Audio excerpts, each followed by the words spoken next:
Stardust. Hai semua, balik lagi sama Bro di sini.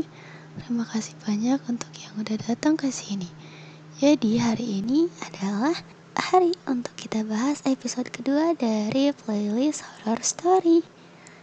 Mohon maaf banget kalau suara Bro kelihatan aneh ya, soalnya masih serak. Oke, jadi di episode kedua ini kita akan bahas cerita yang berjudul Tamu Tak Diundang. Gimana ceritanya? Cus ikutin. Di sebuah rumah mewah di pinggiran kota terdapat tempat kembali bagi Michael setelah berbulan-bulan perjalanan bisnis. Namun ketika dia membuka pintu, ada sesuatu yang rasanya gak beres. Langkah kakinya bergema di seluruh ruangan, tampak gelap dan terabaikan. Dalam kebingungan, Michael merogoh sakunya dan menggenggam kunci. Ketika dia berjalan melewati ruang tamu, dia melihat ada bayangan seseorang di pojokan. Tanpa izin dari Michael, seorang pria terlihat duduk di pojokan sofa dengan santai, seolah-olah rumah itu miliknya. Tanpa basa-basi, pria itu bangun lalu memperkenalkan dirinya dengan nama Daniel, seorang teman lama dari pemilik rumah ini sebelum dibeli oleh Michael. Dia mengklaim bahwa dia memutuskan untuk menginap untuk sementara waktu. Jelas Michael merasa tidak nyaman, tapi Daniel bicara dengan penuh keyakinan seolah-olah dia memang punya hak untuk tinggal di sana. Michael gak bisa langsung kayak ngusir si Daniel ini, padahal udah jelas-jelas dia adalah tamu tak diundang di rumahnya. Tapi Michael lalu memutuskan untuk menyelidiki klaim dari si Daniel ini. Dia mulai nanya-nanya ke tetangga, terus cek-cek data-data tentang si Daniel. Dia mulai mengumpulkan informasi tentang pemilik sebelumnya dan hubungannya dengan Daniel. Setiap fakta yang dia temukan membuatnya semakin bingung. Seiring berjalannya waktu, Michael sama Daniel sering bercakap-cakap tentang kehidupan masing-masing. Daniel membuka diri tentang masa lalunya yang kelam. Dia bercerita gimana susahnya dia berlindung dari badai kehidupan, susahnya dia mencari tempat tinggal. Pokoknya gimana caranya biar si Michael ini tuh merasa kasihan dan iba ngeliat si Daniel. Namun untungnya nih si Michael ini gak yang langsung gitu aja percaya sama semua omongannya si Daniel. Dia masih terus ngelakuin penelitiannya, ngelakuin risetnya tentang si Daniel.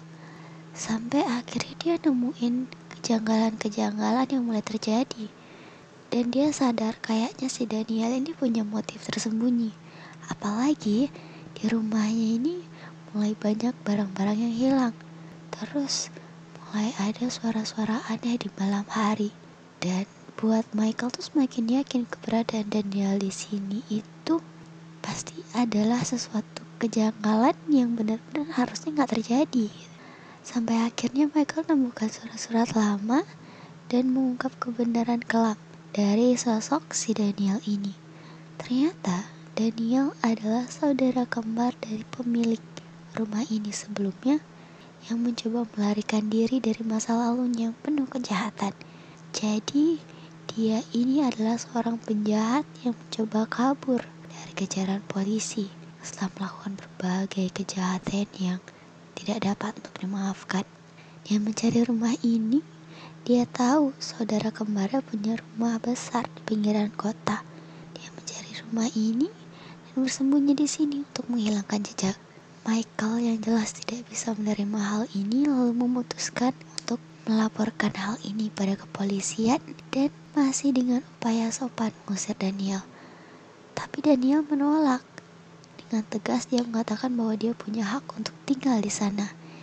Hingga akhirnya polisi datang karena panggilan dari Michael dan menangkap Daniel karena dia ternyata adalah buronan yang sudah lama dicari-cari oleh polisi. Awalnya Michael merasa takut karena Daniel mengancam akan membuat Michael hidup dalam kesengsaraan dan kewaspadaan. Namun Michael percaya Tuhan selalu ada bersamanya dan akan selalu melindunginya. Walaupun dengan perasaan campur aduk, tapi Michael tetap meyakinkan dirinya bahwa Daniel memang pantas untuk masuk ke dalam jeruji besi atas perbuatan-perbuatan yang dilakukannya. Meskipun dia sempat merasa iba dengan cerita-cerita yang dibuat oleh Daniel, tapi Michael yakin kalau keputusannya sudah tepat dan dia akan selalu dilindungi oleh Tuhan. Serem banget gak sih ketika kamu pulang ke rumah sendirian?